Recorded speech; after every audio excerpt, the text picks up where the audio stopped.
12세기에 기록된 한 권의 책, 쉬비아스에는 선과 악의 거대한 싸움, 그리고 구원의 본질을 담은 아주 깊고 장엄한 환시가 담겨 있습니다.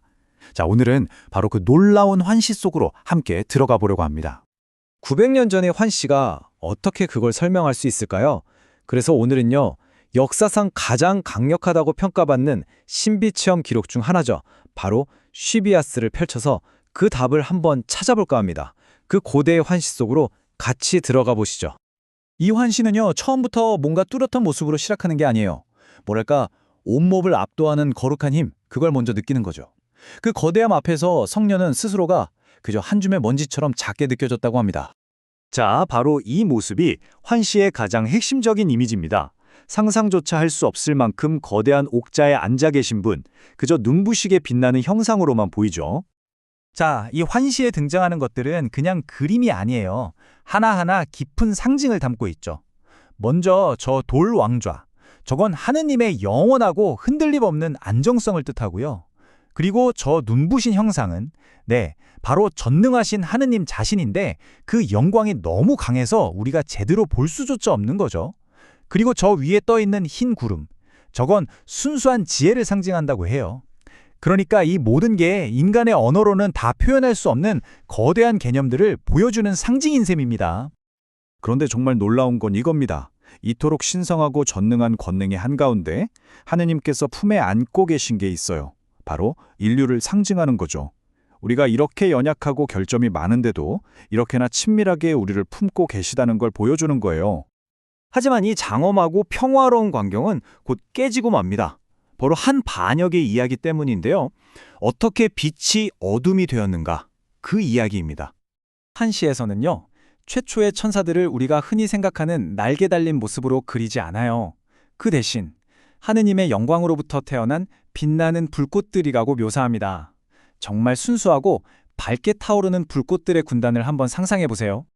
그런데 그 수많은 불꽃들 중에 하나, 바로 루시퍼가 교만에 사로잡히고 맙니다. 그리고는 이런 엄청난 야망을 품고 자기를 빛나게 해준 바로 그 근원에게서 등을 돌리게 되죠. 자, 이 그림이 바로 그 끔찍한 결과를 아주 생생하게 보여주고 있습니다. 그들이 멸망과 허물을 상징하는 북쪽을 향해 고개를 돌리는 그 순간 모든 빛을 잃어버리고 어둠 속으로 곤두박질 치기 시작한 거죠. 그 변화는 정말 돌이킬 수 없는 것이었습니다. 그렇게 찬란하게 빛나던 불꽃이 이제는 영원한 심연으로 떨어지는 검은 재가 되어버린 거죠. 그 이상도 이하도 아니었습니다. 하지만 여러분, 여기서 이야기가 끝이 아닙니다. 이 우주적인 비극이 사실은 새로운 계획의 시작이었어요. 하느님께서는 그 잃어버린 영광을 거두셔서 타락한 천사들을 대신할 새로운 존재, 바로 우리 인류에게 주시려는 계획을 세우신 거죠. 어떻게 보면 이 비극이 인류를 위한 구원 계획의 무대가 된 셈입니다. 자, 그럼 이 이야기가 어떻게 해결될까요? 그 해답은 의외의 곳에 있습니다. 바로 힘이 아니라 그 정반대되는 것에서 발견되거든요. 아니, 어떻게 그 연약한 겸손이 우주적인 교만을 이길 수 있을까요? 이 질문에 대한 답으로 환시는 우리에게 아주 익숙한 성경 이야기를 하나 꺼내듭니다. 약자가 강자를 이기는 바로 그 이야기죠. 네, 바로 다윗과 골리앗 이야기입니다. 여기서 거인 골리앗의 머리는 악마의 교만을 상징하고요. 다윗이 던진 저 작은 돌멩이는 사람의 아들이 보여준 겸손을 상징하는 거죠.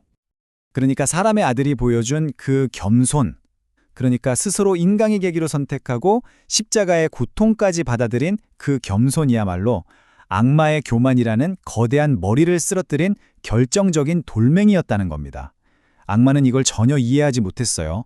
그저 약해 빠진 모습이라고 무시했다가 바로 그 겸손의 힘에 패배하고 만 거죠. 자, 이렇게 거대한 스케일의 추락과 구원의 드라마는 그냥 옛날 이야기로 끝나는 게 아닙니다. 이 원리는 이제 우리 한 사람 한 사람의 삶으로 연결돼요. 그래서 모든 인류가 따라갈 수 있는 아주 분명한 구원의 길을 보여주게 됩니다. 환시는 그 길을 설명하기 위해서 돌아온 탕자의 비유를 사용합니다. 이 유명한 비유가 바로 죄를 짓고 떠났던 우리가 어떻게 다시 하느님께 돌아갈 수 있는지를 보여주는 일종의 로드맵이 되는 거죠. 그 과정은 아주 단순하면서도 굉장히 깊은 의미를 담고 있어요. 첫째, 자신의 잘못을 인정하는 겁니다.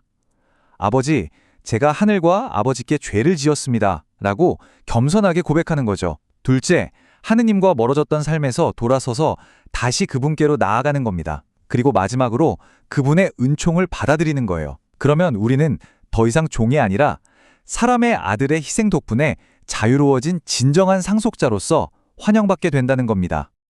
그리고 환 씨는 예언자 이사야의 말을 인용해서 이 메시지를 다시 한번 강조합니다. 하느님께서는 마치 목자가 양떼를 돌보듯 돌아오는 이들을 적극적으로 찾으시고 품에 안아주신다는 약속이죠.